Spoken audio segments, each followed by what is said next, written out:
and welcome back to another edition of the GSMC College Football Podcast, brought to you by the GSMC Sports Network. I'm your host, Tommy Brzee. It is April 30th, the last day of April here, and we have a great show for you today. We're going to do a little bit more of talk around the NFL draft, not only this year, but the following year. We'll get into what the outlook for 2025 is there. But then at the end of the show, we will get into a little bit of a Top 10 Tuesday and some news around the college football the college football 25 game.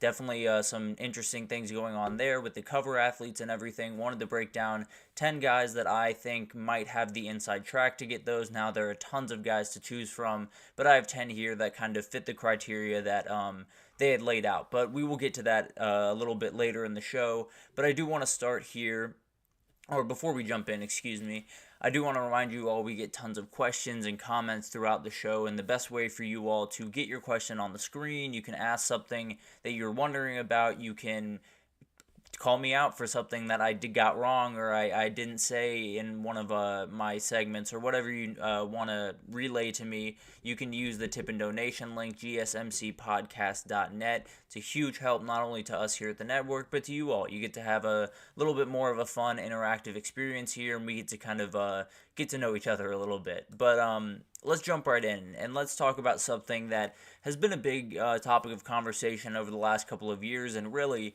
since recruiting rankings have been introduced into the world, which is the old debate of do stars matter, do stars not matter, and there are plenty of arguments where there have been incredible athletes that have come out that have been a little bit lower star and have been remarkably successful at the NFL level. But the vast majority of the Stars Don't Matter group are going to not love this segment because, to be totally honest with you, they got it right again. And they've gotten it right in the NFL draft for quite some time now. But we got some numbers to break down for you guys about just how right they got it and just how big of a gap some of these things are. So first, let's get to this and let's talk about the first round, how it kind of shook out in terms of star ranking. So we had 7 5-stars taken in the first round. We had 15 4-stars. We had 9 3-stars and 1 unranked player. That unranked player was Jared Verse, so huge shout out to him for making it all the way from University of Albany to a top 20 draft pick. Just insane, but he is the one outlier there. Now, just to give you a little bit of context of what a 5-star means, what a 4-star means, what a 3-star means.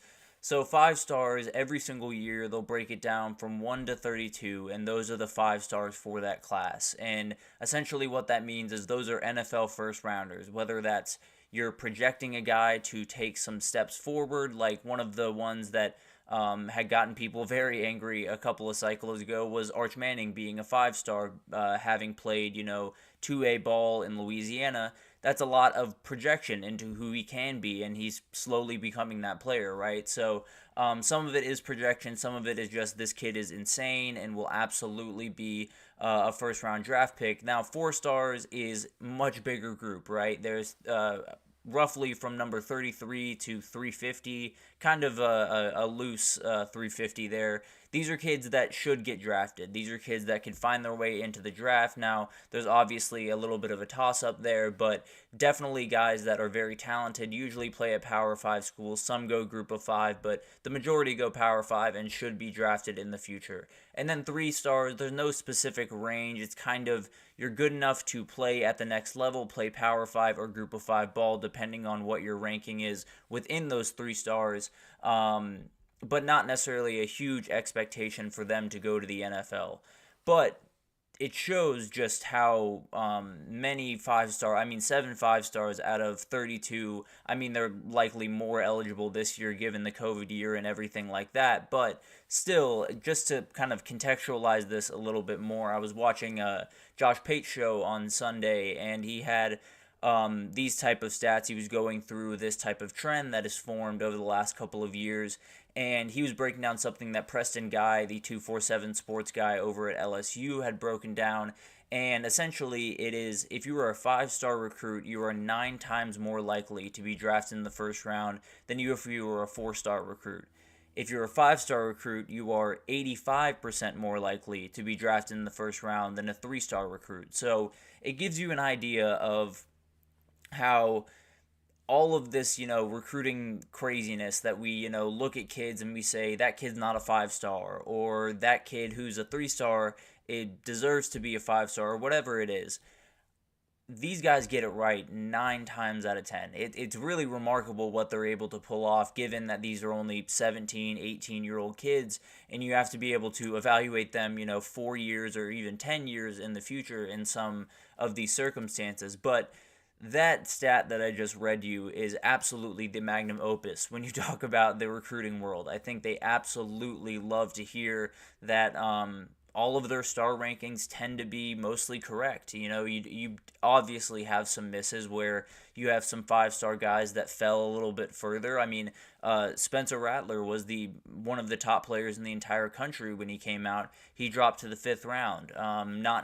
He definitely still got drafted and deserved to get drafted, but it shows you just, there's a variability here for sure. But it's pretty remarkable the amount of the hit rate that they have gotten. I mean, two of those 7 5-stars that were taken were 2 of the top 3 guys in the entire draft when you talk about Caleb Williams and Drake May. So it's pretty remarkable what they're capable of doing, and it's pretty remarkable just in general how they've been able to kind of transform the way that recruiting rankings can be looked at. Because now you can look at them and not say, okay, well, that guy's a 5-star, but who really knows?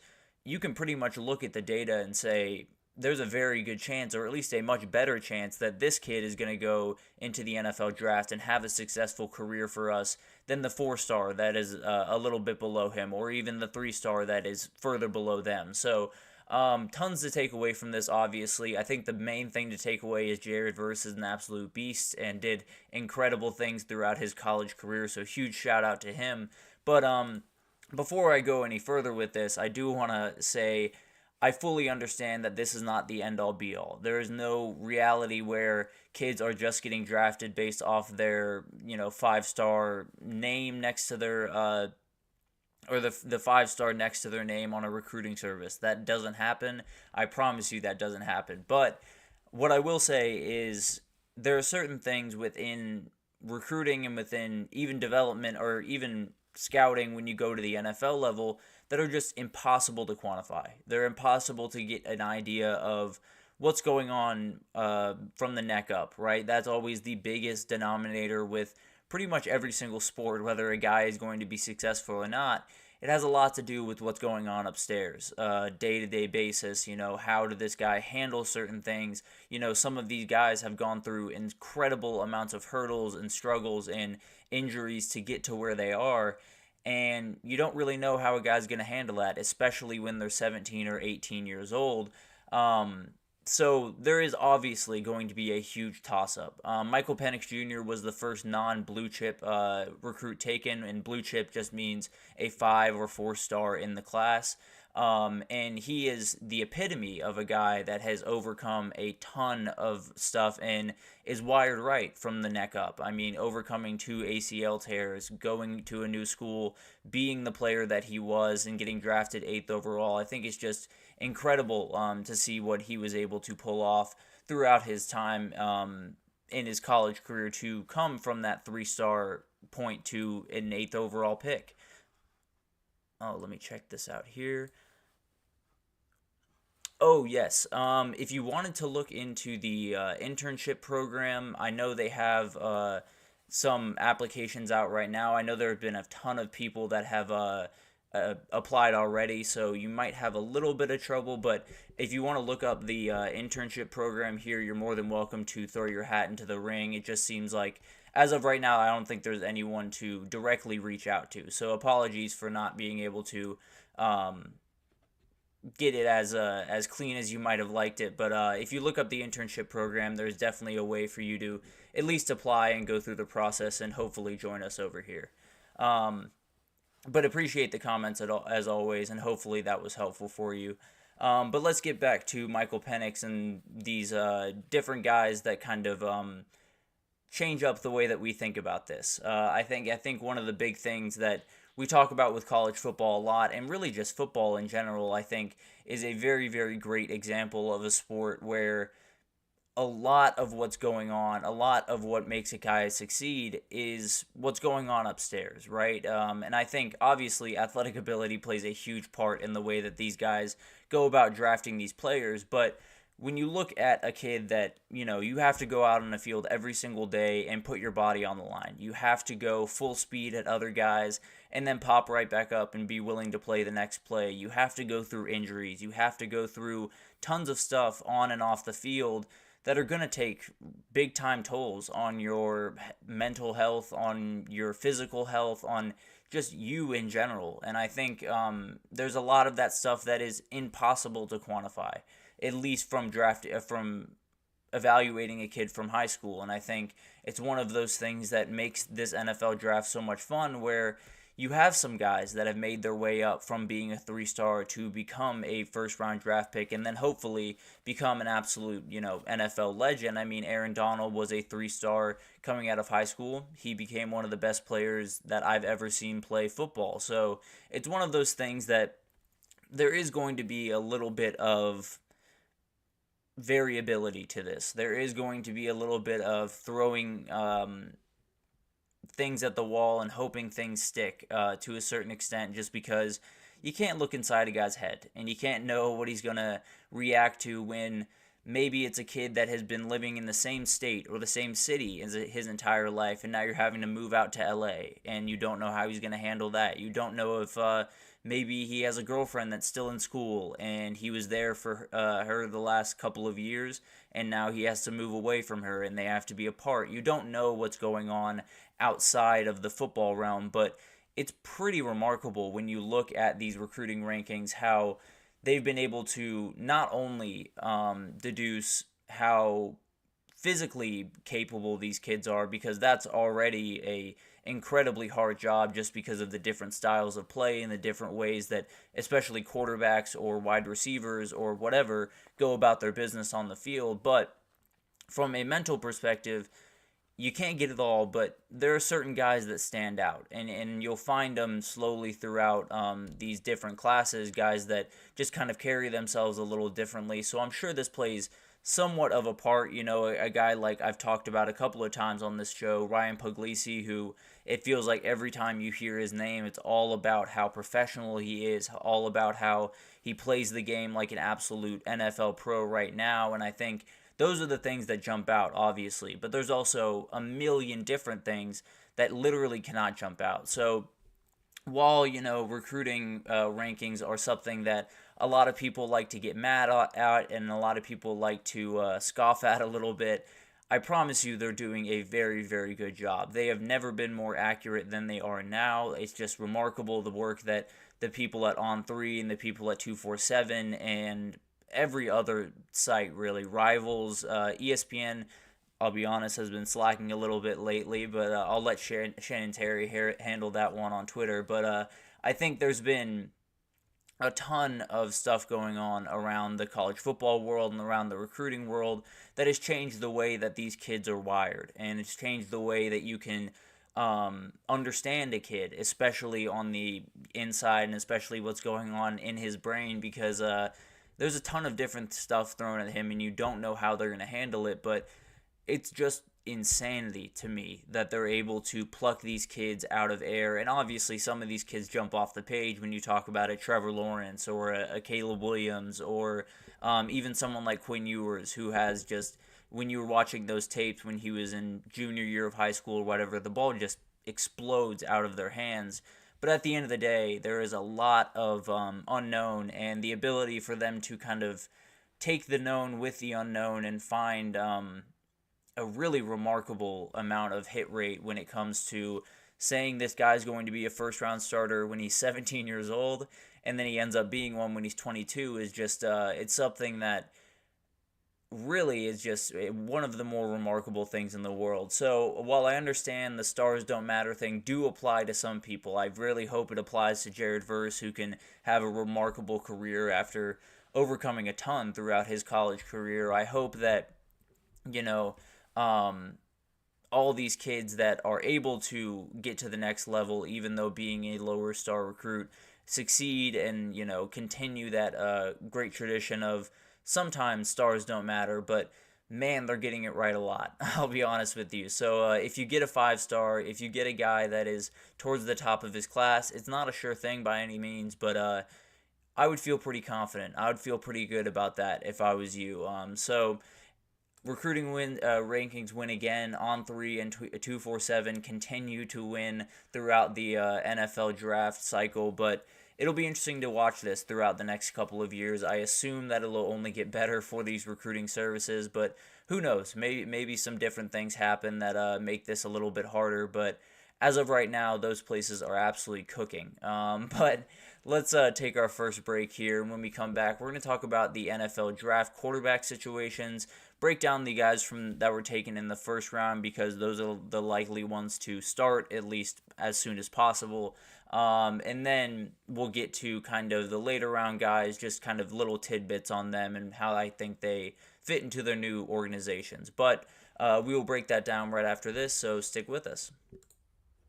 I feel like I'm losing my mind. Is everybody in the world blind? Please, Lord, give me a sign, a sign. I feel like I'm losing my mind. Is everybody in the world blind? Please, Lord, give me a sign, a sign. I wanna be the greatest. Everybody on their face, yeah. I look around and feel like everybody is the fakest. I make this every day and I'm impatient, hoping one day I blow up from the basement. Statement, the top is so vacant. I don't hear shit that I think is amazing. Waiting for my day when I'm playing sold out shows or 1,000 faces. Hey, give me that crown, get in my way and to be put down. It ain't your place, all this my town. If I want that shit, then I'll get it right now. I'm losing it, the noose it fits. I'm losing shit, a stupid myth. You choose to live or choose to dip. You choose to fight or lose your grip and lose a gift. I feel like I'm losing my mind. Is everybody in the world blind? Please, Lord, give me a sign, a sign. I feel like I'm losing my mind. Is everybody in the world blind? Alrighty, welcome back everyone. We just talked about a little bit of the NFL draft, breaking down some of the recruiting rankings and how they kind of tied into the NFL draft and how the recruiting rankings are doing pretty well of predicting what's going to happen in the NFL draft. The 5 stars being the first rounders really is working out for them as of right now. But let's get into some quarterback situations. We had tons of guys go in the first round of the NFL draft, 6 guys. We had 11 overall taken in the draft, but let's start with the 6 first-round guys, and if we got some time, we can break down briefly the guys that were taken a little bit later. But let's start with Caleb Williams, the guy that everyone is talking about that has created a new hand signal for the Bears, it seems. But at the end of the day, this is a guy that is coming into the league with about as much eyes on him as anyone I can remember. And it partly is because, being the number 1 pick that comes with the territory, right? But also, it's who he is. He has a lot of different ers and ahs to his personality that some people don't love, some people like. It'll make him a very, very interesting quarterback to watch. But let's talk about some of the tangible aspects that I think makes this a really awesome situation for him, to be totally honest with you. The 3 receivers that he has is an embarrassment of riches. When you talk about Keenan Allen, you talk about one of the most professional route runners in the entire NFL, a guy that rarely makes any drops, a guy that can absolutely be a great third down piece for him, along with Cole Kmet, who is a fantastic tight end that is only getting better throughout his years.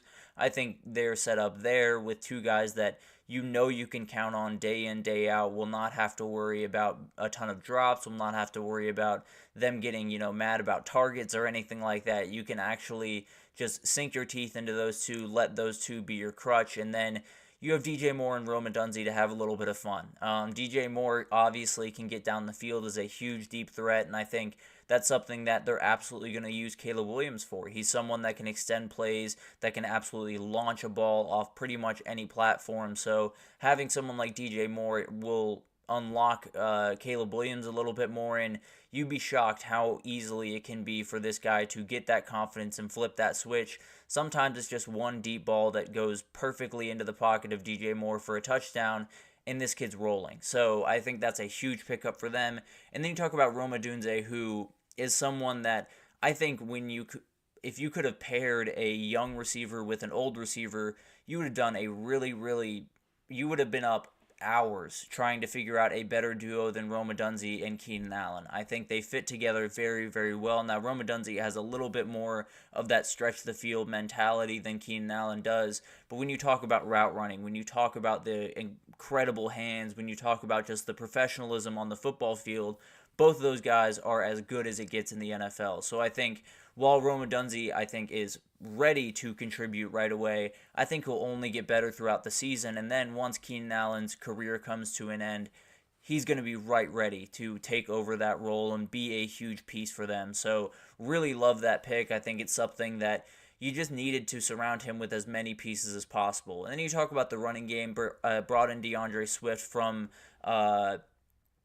the Eagles. I don't know why I blanked on where he was. Brought him from the Eagles. They have Khalil Herbert on the team. I think this is a solid running game. You know, you don't necessarily have that big name that is going to be your down in, down out back, but you do have DeAndre Swift, who will likely be the 25s between 25 back, 25-yard line between 25-yard line, and then Khalil Herbert, the other 25, to kind of finish off drives, be that short yardage guy whenever you need him. And DeAndre Swift helps him out a ton when it comes to the passing game because he's great in screens. He's great just getting open, getting his hands on the ball, and then finding his way downfield any which way. So I think that's a great pickup there. O-line is only getting better. Now there still are some steps that need to be taken. Now you do have Caleb Williams, which makes that look a little bit better than it probably would normally, but the O-line is going to be solid, I think, for years to come. When you have guys like Braxton Jones and Darnell Wright on both sides of your line, you got to feel pretty good about the future. Those guys are only going to keep getting better and only going to keep getting more comfortable in this league. And especially having someone like Caleb, where if you do make a mistake, he might be able to bail you out, is not the worst thing in the world by any means. And then finally, the offensive coordinator, Shane Waldron, I think is a fantastic fit for Caleb Williams. There are certain things with Caleb Williams that you would just love to see him do a little bit more of, with just staying in the pocket a little bit longer, being more confident, mobilizing in that pocket and not bailing as quickly as he does, being able to really push the ball downfield, which was something that Shane Waldron really, really excelled at with Geno Smith a year ago. So I think bringing over a lot of those philosophies, not only in play calling, but also in the way that he coaches up Williams, will make him the player that he's capable of being. Because I think Caleb Williams is fantastic and he can make incredible plays outside of the pocket, but at the end of the day, you want your quarterback to be making most of his plays inside the pocket just to make sure that he is as safe as possible, and I think taking those strides will be absolutely huge. Now, the big question mark here, and the one that is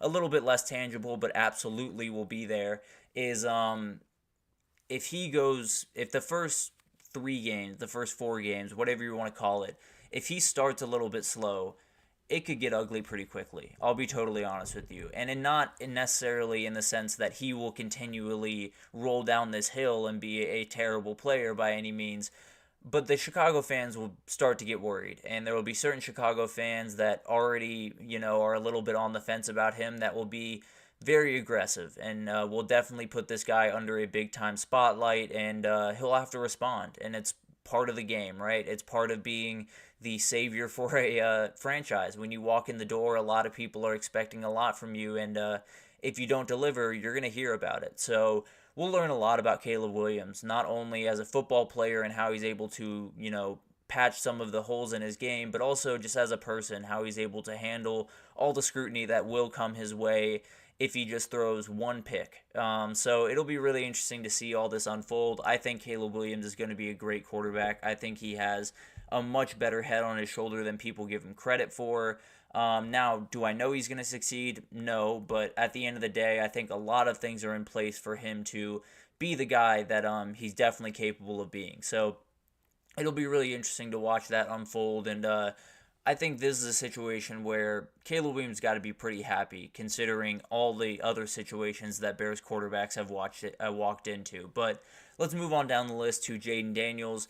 This is a little tougher one to peg down, partly because of all the movement that's going on with the Commanders organization and a lot of the different things that are happening around there. But at the end of the day, I think a lot of the things play into Jaden Daniels' hands, and some of it will require him to be the athletic beast that he is, but they've made some strides. I think the O-line got a great upgrade this year, which was absolutely necessary with someone that is a little bit undersized, likes to get himself hit probably a little bit too much, and they'll definitely have a conversation about that, but adding Biotish, adding Nick Allegretti, I think is two great guys on the interior of that line.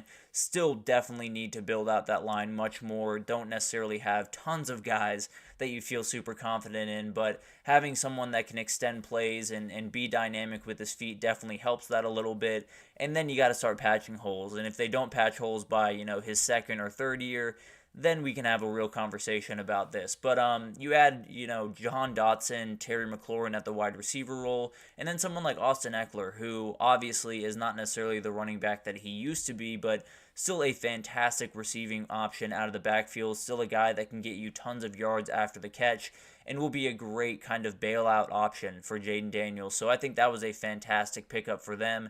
You already have Brian Robinson, who I expect to be kind of the down-in, down-out back, but who knows? Maybe Austin Eckler is able to kind of carve out that position as the receiving back and be on the field more often, but having that guy on the field can only really help Jaden Daniels. And then I do love this offensive quarterback fit. I think there is a little bit of worry around Cliff Kingsbury, because of his time in Arizona, but I think he's plenty capable of putting together a really good offense. I just don't think head coaching was necessarily the position he was supposed to be in. So I think he's well equipped to handle the quarterback that Jaden Daniels is because of the athleticism, the dynamic ability. He had guys like Kyler Murray. He's had guys like Caleb Williams a year ago at USC. So I think it just fits into Jaden Daniels, what he's going to be capable of doing early on.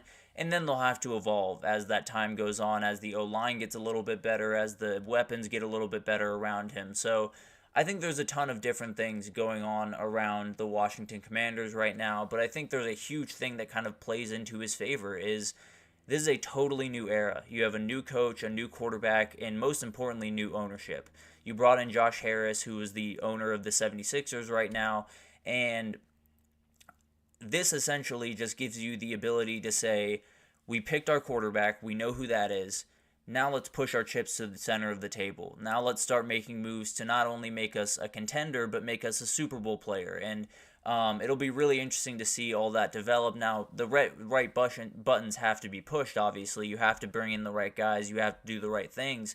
But at the end of the day, I think this is something that they absolutely can make work as long as, the ownership is willing to push their chips to the center of the table and give Jaden Daniels the necessary pieces to succeed the way that he can. But it's an absolutely more of an uphill battle than it will be for Caleb Williams, but I think he has the ability to reach his lofty ceiling in Washington. I think a lot of the things that are there play into who he is. So we'll watch that unfold and we'll see what happens, but I like that situation maybe a little bit more than some others do. But let's get over to Drake May, and this is the sketchy one. At least right now, this is the very sketchy one. You have the Patriots are not in a great spot on the offensive side of the ball, don't have a ton of proven playmakers at wide receiver or tight end.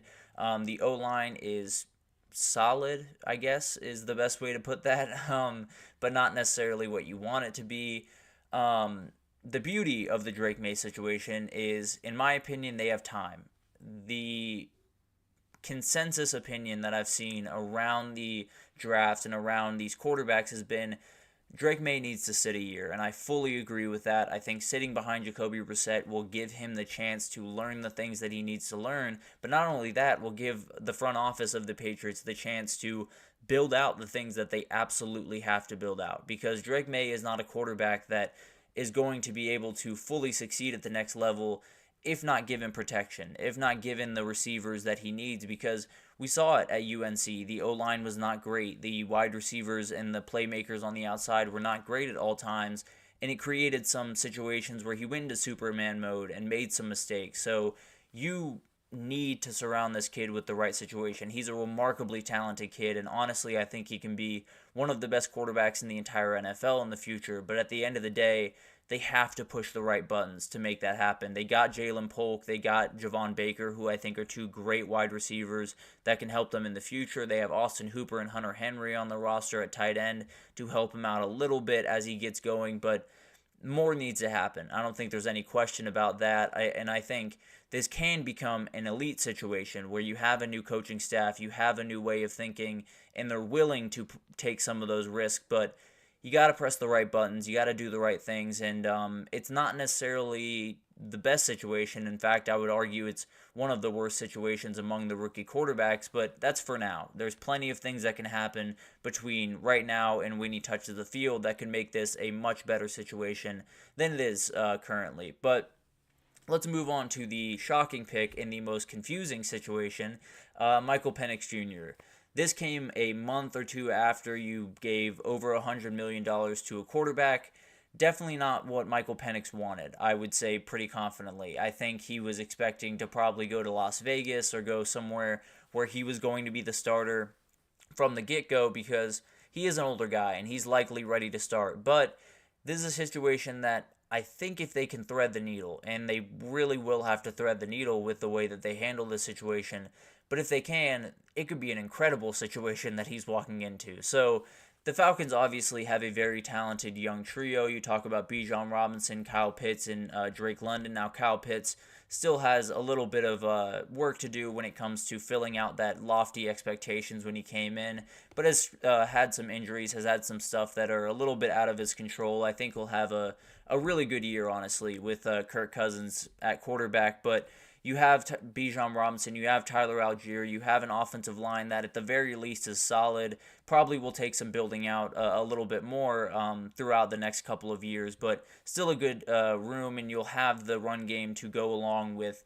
the pass game that hopefully comes. And then Penix, in my perspective, is a guy that he can start in the NFL right away. I don't think there's any question about that, but I do think there are a ton of benefits that he can learn from Kirk Cousins over the next 2 years to when he does touch the field, he is the best version of himself. And all of those things are very nuanced things, especially in the NFL. When you talk about reading coverages, I think there have been some zone coverages in the college level that totally confused Michael Penix and forced him to be a little bit inaccurate, getting hit on some plays and then letting that kind of carry over into the next play, in the way that you go about your business has been something that Penix has really struggled with. I think Penix has the ability to have a remarkable career at the NFL level. I just think some of those things need to be patched, and maybe sitting behind Kirk Cousins for 2 years is the exact way to do that. Now, you would be trotting out a 25-year-old to make his very first start in the NFL, but maybe it's a 25-year-old that's ready to roll. Maybe it's a guy, they're not the same situation at all. I've seen people kind of compare them, but they're not. The Jordan Love type idea where you have a guy who's sitting, but then when he gets out there, he's absolutely ready to rock, is something that I think the Falcons are hoping for. They're totally different situations, of course, because they just signed Kirk Cousins, but it's the same principle of, you let a guy work out some of the kinks, and then when he gets on the field, you don't have to work out any of the kinks. You don't have to worry about getting into week 6 and worrying about his ability. So I think this is a situation that has the highest variability. It could go any number of ways. You could have, a weird relationship between him and Kirk Cousins that could get a little bit contentious and hurt kind of the dynamic there. You could have, just the not the right buttons being pressed, whether it's personnel-wise or in the locker room or whatever that is for the Falcons. But I do think there is a situation where it can be nearly perfect when you watch it on the field. I think there's a situation where it could be an absolute nightmare. And it'll totally matter what the front office does over the next couple of years. It'll totally matter how him and Kirk Cousins get along. And it'll totally matter how Michael Penix handles the situation. So this is a weird situation. This is one that I don't necessarily envy if I was in Michael Penix's situation, but honestly, if everything goes the way that the Falcons in their head have this going, it could be insanely beautiful the second he touches the field, and this offense could absolutely be soaring in a couple of years. But that's banking on the Falcons making a lot of right decisions. So we'll see what happens there. I have faith in Michael Penix to, do the things that are necessary, but it's going to be interesting to watch. Let's put it that way. But let's move on down to J.J. McCarthy, and I think this is the best situation, at least from the outside looking in. I think when you look at the roster, when you look at the head coach, when you look at some of the infrastructure already there, there's a lot in place for J.J. McCarthy, and it obviously starts with Justin Jefferson, the best wide receiver in the game, has a catch radius that is bigger than anyone that I've ever seen, just absolutely remarkable, makes a lot of not-so-good throws look really good. Then you have Jordan Addison and TJ Hawkinson to add to that receiving core, so this is about as good of a group as you could possibly hope for if you're J.J. McCarthy, especially someone like J.J. McCarthy who is going to need some time to ramp up the ability to take over a game, to be the passer down in and down out. But having all those guys around him definitely helps that. The O-line is incredibly solid, mainly because of Christian Darrisaw, one of the best left tackles in the entire league. Protecting JJ's blind side definitely makes him feel a lot safer, especially as a smaller quarterback who, given the right hit, could encounter some injuries during his career. Having someone protecting your blind side that is that good is a huge bonus.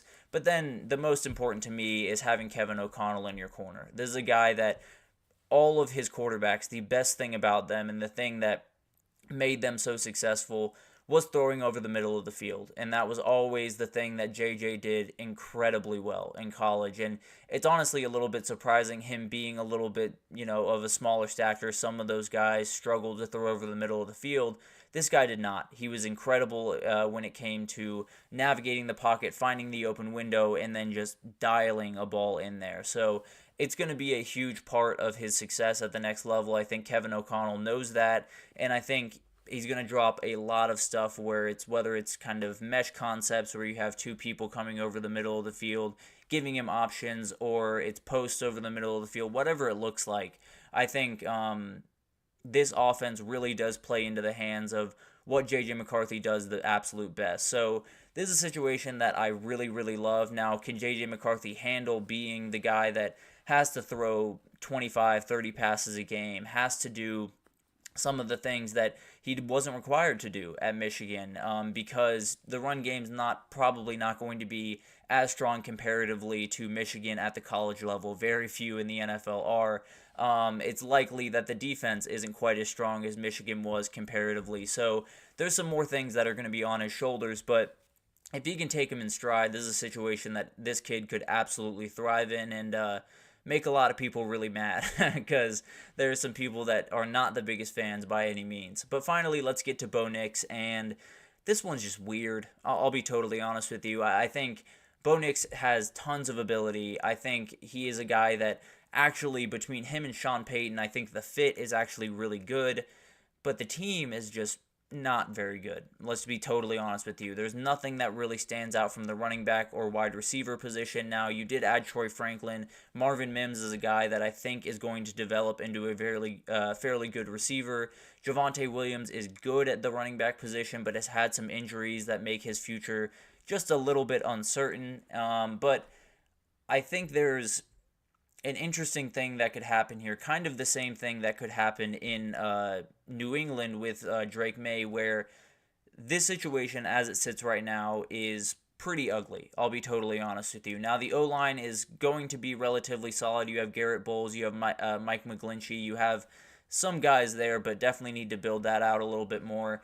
The right buttons need to be pressed, and they need to be pressed fairly quickly because this is a guy that is going to see the field right away and is going to be thrown into the fire. And while I think Sean Payton has the ability to put him in the right situations and make him as successful as possible, he's going to need more around him. He just has to. We saw what happened at Oregon a year ago when you're surrounded with all of that talent and all of that in that great offensive scheme that Will Stein was running, in that offensive line that gave him plenty of time.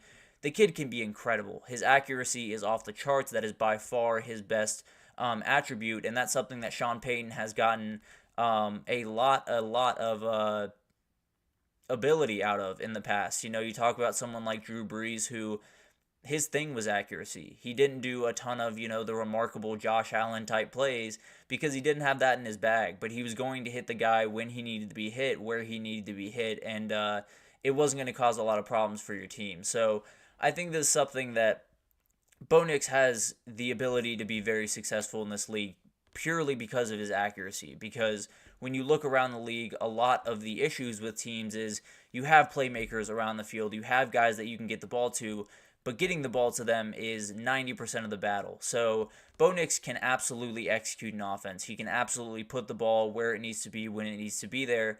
Will the guys that he's throwing it to be able to not only catch those passes, but also turn upfield, make some plays, help him out a little bit? Because this is not necessarily a guy that is going to take over an offense by any means.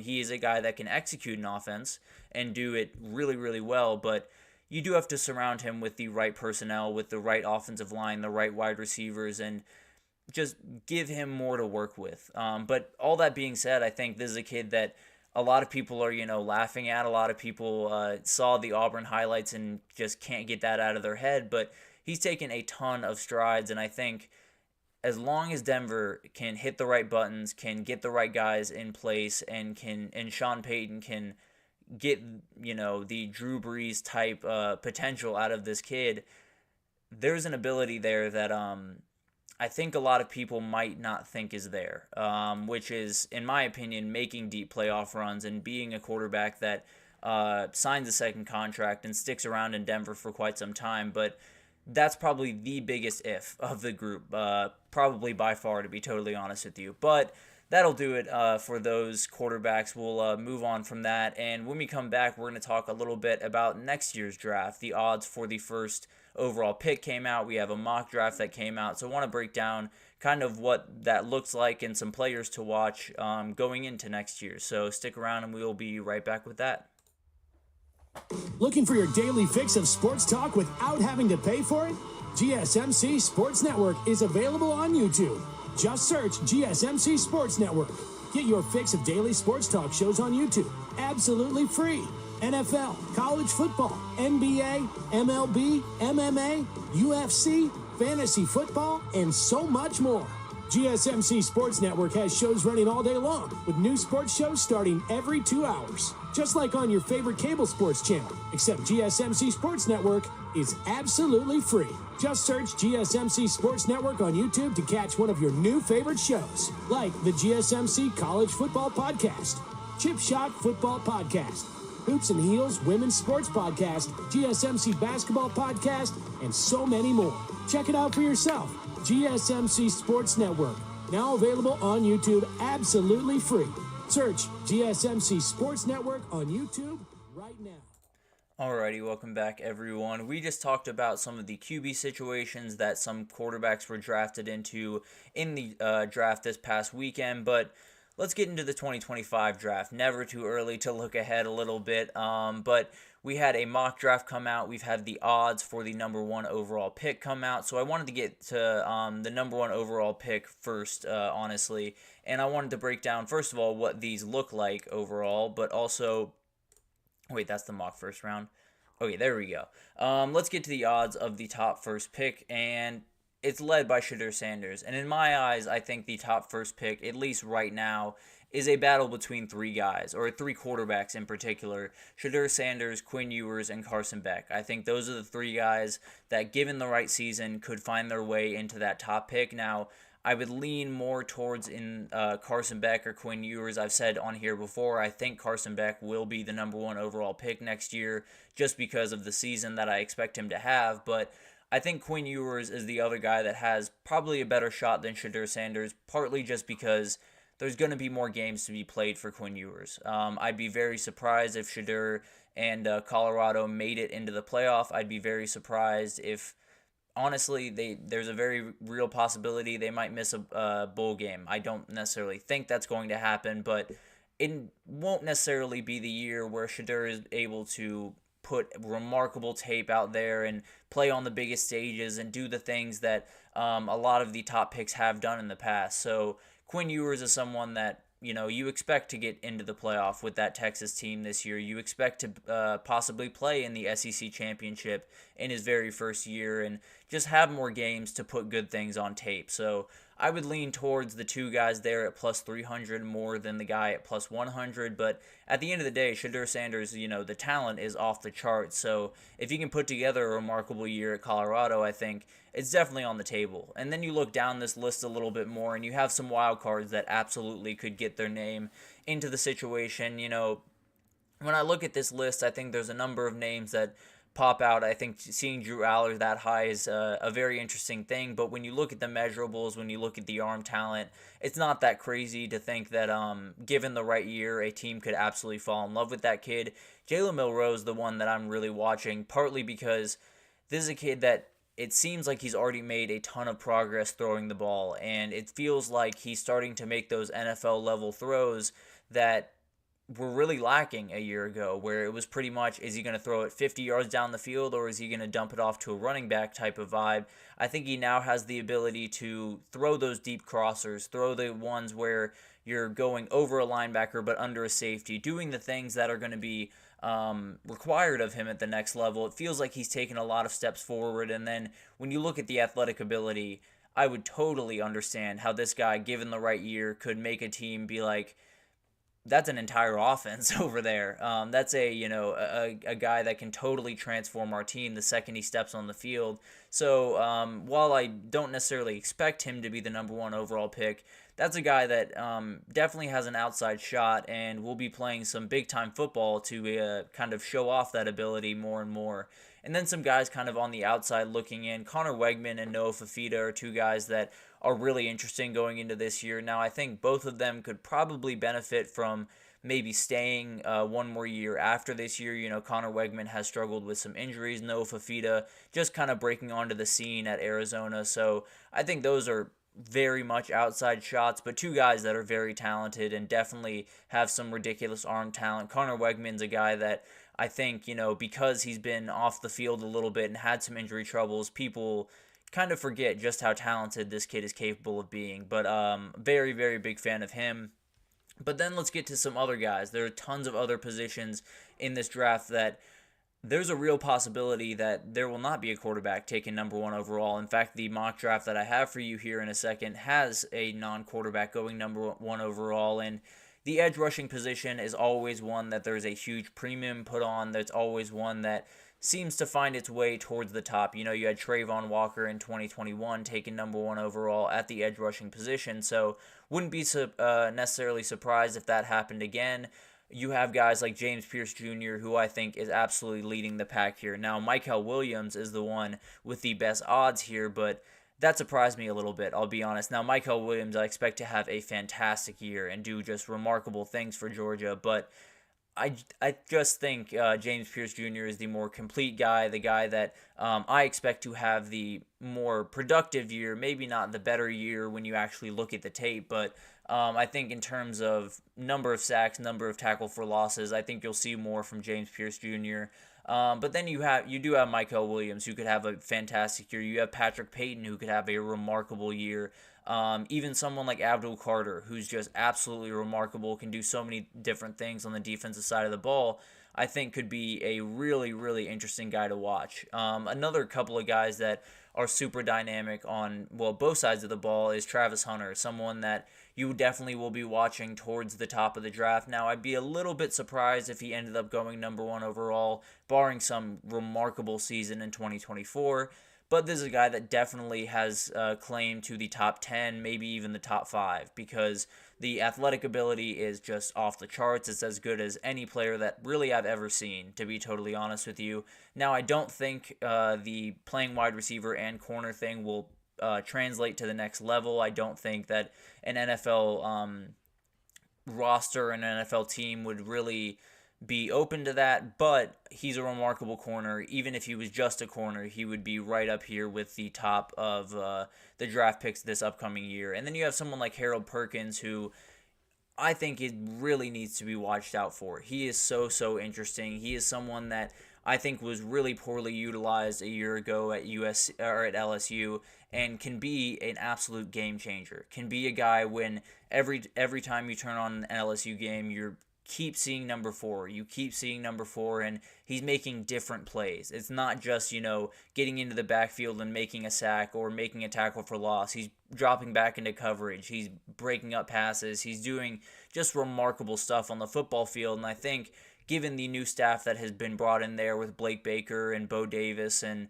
all of the talent that has been brought in there on that staff, I think it just gives Harold Perkins a better leg to stand on, and then you can just soar after that. So Harold Perkins is the guy that I think as of right now probably is a little bit further away from that top pick or that top 5 pick that some people expected him to be even a year ago, but he could absolutely get that back in a hurry just because of the absolute unreal talent of this kid. But finally, there's 2 offensive tackles that I wanted to get into. Will Campbell is the guy that I think is probably the most likely tackle to be taken number 1 overall. Now, the other guy that I'm about to talk about, Kelvin Banks Jr., was taken earlier in the mock draft I'm about to show you, but I think both these guys are remarkably talented. They're as good of tackles as you will have in pretty much any draft. I think they probably would have gone after Joe Alt if they were in this draft, but not too far after. I think they likely would have been 2 and 3 on the board.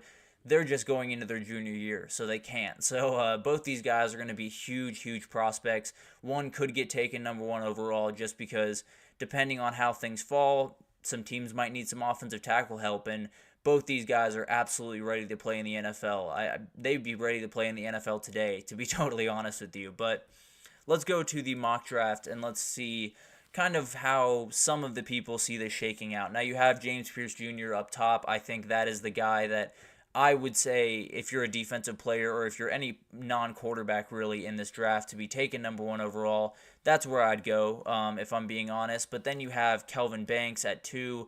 Fantastic offensive tackle, would definitely be a huge help to Drake May up there. Obviously, this order can go any which way in the next year, but you have guys like Michael Williams jumping up the board. People see that athletic ability, and it really jumps off the page. So I think it's someone that will definitely get a lot of hype throughout the year, and I expect a huge year from him. So I would not be surprised if he found his way to a Trayvon Walker type year where he just shoots up draft boards. You had Shadur Sanders going number 1 of the quarterbacks going to the Titans, which would be a very, very interesting pick there. Got to make sure that Dion signs off, of course, but we'll see what happens. I feel like I've seen Quinn Ewers to the Raiders or the Seahawks in pretty much every single mock draft that I've seen, so definitely watching for that one. Carson Beck is going to be right after him. There's just so many good guys in this class. You have Cam Ward at 10 to the Saints is a very interesting one, a guy that can definitely play himself into a big-time payday at the end of the year. Abdul Carter is a guy that I'm watching very, very closely throughout this year because, frankly, I think he's the best player, one of the best players in the entire country, and could leave the year being the best player in the entire country. Luther Burden was the number 1 wide receiver taken off the board. I think that's kind of a no-brainer now. Tatori McMillan will have plenty to say about that, but Luther Burden's just off the charts good and someone that can absolutely transform a franchise very quickly. You have Mason Graham and Walter Nolan here, 2 defensive tackles that are going to be absolutely huge at the next level. Will Johnson going a little bit later in the first round, but a fantastic guy that absolutely will make a difference here. Princely Umanmielen going at 20 to the Falcons is a very interesting one. Transferring, didn't necessarily hit the full stride at Florida, but has a huge chance ahead of him, and definitely I think will have a huge year, especially with Walter Nolan right next to him. Jalen Milroe going in the first round. Talik Williams is a fantastic piece for Ohio State this year. You have other guys down the list. You have Evan Stewart, who just made his way to Oregon. You have Isaiah Bond, who just made his way to Texas on here. Shamar Stewart is definitely a guy to watch throughout this process. Emory Jones, the offensive tackles over at LSU are just off the charts good. And Tyler Booker might be my favorite guy in this upcoming year just because he's an absolute force on the inside and will make guys just straight up quit. So this is going to be a really, really fun year to watch, a really, really fun draft to watch. Obviously, we are well away from any of this being set in stone. But at the end of the day, there is so much talent across pretty much every position in the next year's draft of that top end talent. It feels like it's across the board. You have the quarterbacks, the three up top, I think are going to be just incredible prospects once we get to that day, although there are some people that are a little bit more skeptical. You have Luther Burden and Tatori McMillan at wide receiver. You have James Pierce Jr. and Michael Williams at edge rusher. It just feels like there's so much talent in this class at every single position, so it's going to be really fun to watch to see how this unfolds. Obviously, there's tons to still be said for a lot of these players, but some pop up in the last year. You have Jaden Daniels, who got very little talk and then burst onto the scene. So we'll see what happens. We'll see if some guys find their way up that board. But for the time being, I think it seems like it's Shedeur Sanders, Carson Beck, Quinn Ewers are the guys that really are battling for that top spot if it does end up going quarterback. But let's take our final break here, and when we come back, we have a Top 10 Tuesday for you guys.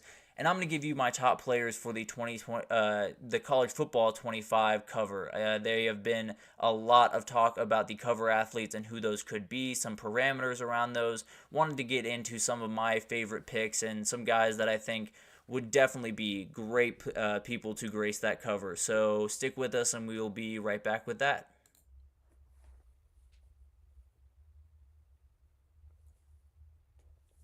For the best and latest podcasts available anywhere, go to the podcast app on your cell phone and type in GSMC to access free content-rich podcasts on health and wellness, book reviews, sports, entertainment, relationships, social media, movies, technology, finance, and even weird news. Subscribe and download the GSMC Podcast Network's family of shows, available everywhere podcasts are found.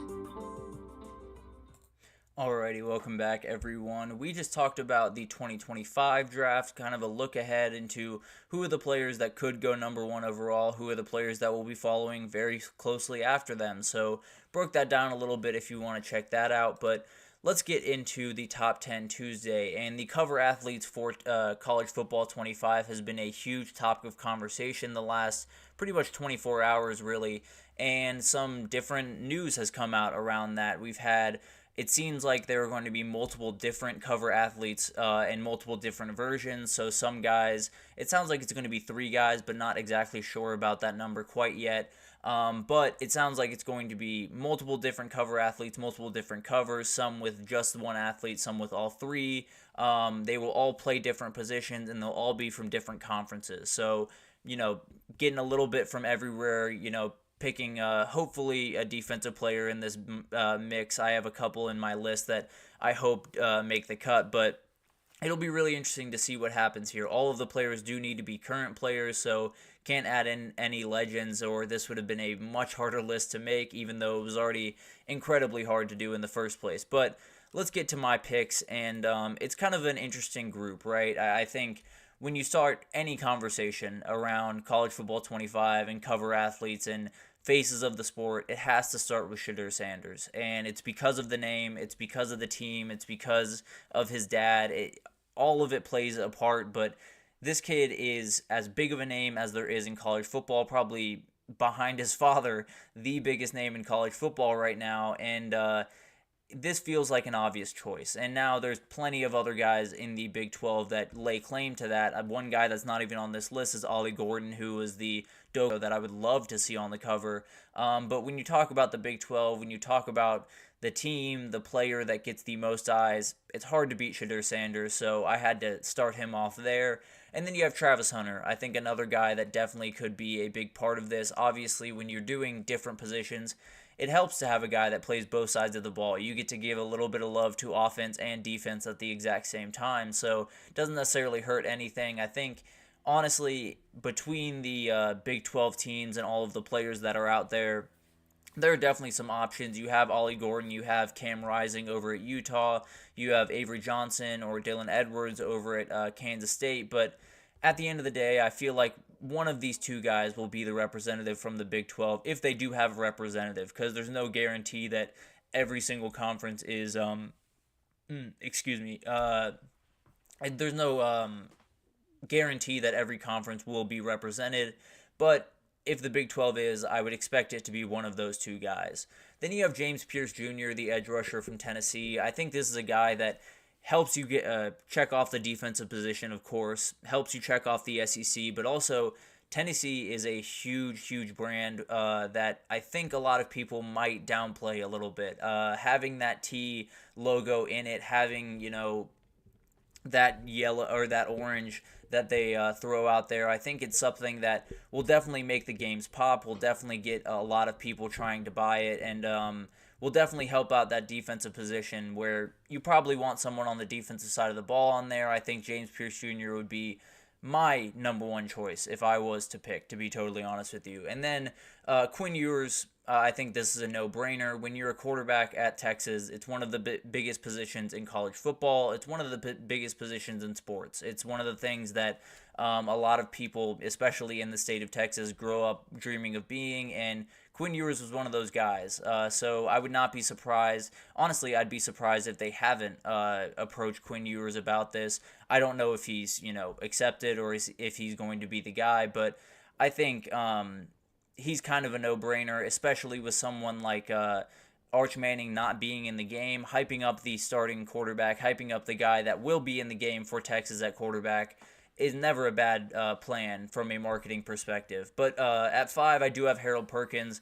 I think this is a guy, it's kind of the same thing as James Pierce Jr., where you have that LSU helmet. You have a guy that a lot of people know with Harold Perkins, who had a remarkable freshman year and plays all over the field and does a lot of incredible things. So definitely someone that would get my eyes, and definitely a game that I would buy if he was the cover athlete, because in my opinion, this is one of the best players in the country. He just was used incredibly poorly a year ago, and if he's used correctly this year, could just burst off the page, to be totally honest with you. And then I have Carson Beck. Quarterback for the best team in the country will always be on this list. There's no question about that. Georgia is the team that everyone has pegged as the best team in the country. Having that power G, being the quarterback, being a guy that everyone really knows the name of, and everyone's going into this season with a lot of high hopes for him, I think this is one that I would not be surprised at all to see him be one of the covers, cover that southeast portion of the country, and probably make some people mad around Gainesville or around Auburn, Alabama. But at the end of the day, I think this is a slam dunk pick, to be totally honest with you. And then you got Barrett Carter, the linebacker from Clemson. This one's a little bit more off the beaten path, but again, Clemson having that helmet on your game is never a bad thing. I think he's someone that is really going to jump off the page this year, is super dynamic. Kind of another guy like Abdul Carter, who absolutely could be on this list as well. But a leader of the team, someone who has been huge for Clemson in the last couple of years. And I think if you want a defensive player, if you're looking for an ACC player in particular, I think this would be a great choice. Now, you have Cam Ward, you have some other guys that absolutely could lay claim to this, but I think Barrett Carter would be a fantastic choice as one of the pieces. Luther Burden is another name I have here. You need a wide receiver. You need someone that's a little bit one of the skill players that's dynamic, and this is as good as it gets. I think this is a guy that honestly I expect to see on the cover. I feel like he's someone that just fits the bill almost perfectly. Now, it's going to be really, really hard to beat out the quarterbacks that are in the SEC, but let's say Shedeur Sanders is the shoe-in to be one of the cover athletes, which I would argue he is. Then you have to fill with likely not a quarterback from the SEC. I think Luther Burden would be a fantastic choice to do that. So I think he's someone that I would love to see on the cover. I tend to believe that he might be one of the 3. Maybe I'll give a prediction here at the end, actually. But moving on to Donovan Edwards at 9. New leader of the reigning national champion. I think this makes sense. Michigan logo, no name. Now, another guy, Will Johnson, absolutely lays claim to this as well. So I think between Michigan, I think those will be the 2 guys that they'll be kind of battling over. But I just feel like there's more people that maybe are casual college football fans that know the name Donovan Edwards, partly because of Gus Johnson's calls in some of those games. But I think he's someone that definitely could be the Big 12 or the Big 10 representative and be a great piece for that. And then you have Caleb Downs, the safety at Ohio State. I think there's a number of things that come into play here. I've said this before a number of times. in my opinion, he's the best player in the country. I think him moving from Alabama to Ohio State has made him an even bigger name in the world of college football. So that would make this give you a little bit of marketing on Twitter, whether it's people getting really mad about that or Ohio State fans absolutely loving it. So tons to kind of pull from there. I think that would be a very interesting choice. The Big Ten, it feels like, is a conference that doesn't necessarily have that guy that you can point to and say that is going to be the guy on the cover. You have Shedeur Sanders in the Big 12. In the ACC, you can point to Cam Ward. You can point to Barrett Carter. In the Big Ten, it's a little bit more sketchy. It's a little bit more confusing, but there's plenty of talented players over there. Mason Graham could absolutely be on the cover here. Drew Aller would be surprising to me, but absolutely could be one of the players that they're going after. But I left off guys like Jalen Milroe, Dylan Gabriel, Ollie Gordon, tons others that have popped in my head throughout this thing. But it's going to be a really, really tough one to figure out. Matt Brown, a reporter that has been covering this stuff wall to wall, has said one of these kind of comes out of left field for him. Not exactly sure what that means in terms of how he thinks of left field, but I do think there are a remarkable amount of great choices here. If I was to give a prediction, I'm very, very hesitant to do that, but I suppose if I was, I would probably go Shedeur Sanders as one of them, Luther Burden as one of them, the wide receiver from Missouri, and then I think I would go Caleb Downs as the safety, as the defensive player, as the Big Ten representative. That is a very, very questionable three, because I think it could go any of these different directions and I would absolutely love it. But if I was to guess, I think that's the direction that I would go. But tons of different combinations that could happen, tons of different people that could grace the cover, and I love a lot of the options, so not necessarily going to be mad any which way. This was a list that was essentially just kind of throwing 10 guys that I think would fit the bill pretty well, and then figuring out as I was making the list that there are tons of guys that absolutely lay claim to this. So it'll be interesting to see that kind of unfold and who are the guys that actually grace the cover, possibly that comes out in May with that big release with some of the gameplay and some of the different things like that. But for right now, you can throw out all the hypotheticals you want. I've seen some West Virginia fans hype up Garrett Green as one of them, which would be very, very funny and very cool. But we'll see what happens. I think it's obviously a huge honor to be a cover athlete, and I think if they asked any one of these kids, they would immediately say yes, but we'll see what happens. We'll see who ends up gracing the cover, but you got plenty of really, really good options around college football this year. But that'll do it for this edition of the GSMC College Football Podcast, brought to you by the GSMC Sports Network. Your support means a lot to us, so please remember to subscribe to the show, leave a positive review. It does make a huge difference. Also, follow us on Facebook, Twitter, TikTok, Instagram, all of the social pages. We have tons of people doing incredible work covering every little bit of every sport you could possibly want. So if you need anything in the world of sports, we have you covered here over at GSMC. So tune in to any show you'd like. But thank you once again for listening, and I will see you guys tomorrow. Mm-hmm. Mm-hmm. Mm-hmm.